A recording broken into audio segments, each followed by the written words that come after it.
สบายดีคลิปวิดีโอนี้ที่แนะนำเรื่องเกี่ยวกับการใช้งานแอปของผู้ปกครองเนาะสำหรับ iPhone ให้ท่านเปิด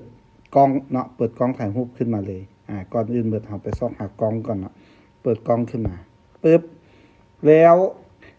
ผู้ปกครองท่านจะได้หับ QR code เนาะให้ท่านส่องเข้าไปที่ QR code ที่ว่าได้เป็นบัตรของผู้ปกครองมาตัวนี้เนาะก็ส่องเข้าไปปึ๊บต้องเปลี่ยนเป็นรูปภาพก่อนเนาะนี่มันก็จะขึ้นมาว่าให้เราติ๊กไปที่เว็บแอปเลยเนาะเราก็ติ๊กเข้าไปเลยเวลาติ๊กเข้าไปปึ๊บมันจะได้ทาง user password มามันจะเข้าสู่ระบบแบบนี้เลยเนาะอันนี้ก็คือคลิปวิดีโอแนะนำเกี่ยวกับการ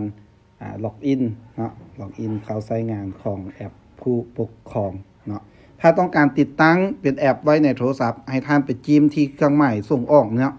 บอลลุ่มสุดนี่เด้อเนาะปุ่มสีฟ้าตัวนี้เนาะจิ้มมันเข้าไปแล้วก็เลื่อนขึ้น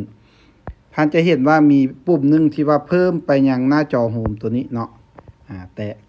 แล้วก็กดที่ปุ่มเพิ่มขวามือถึงสุดเลยปุ่มนี้เนาะเพิ่มไปเลยเท่านี้ท่านก็จะได้แอปผู้ปกครองขึ้นมาเนาะ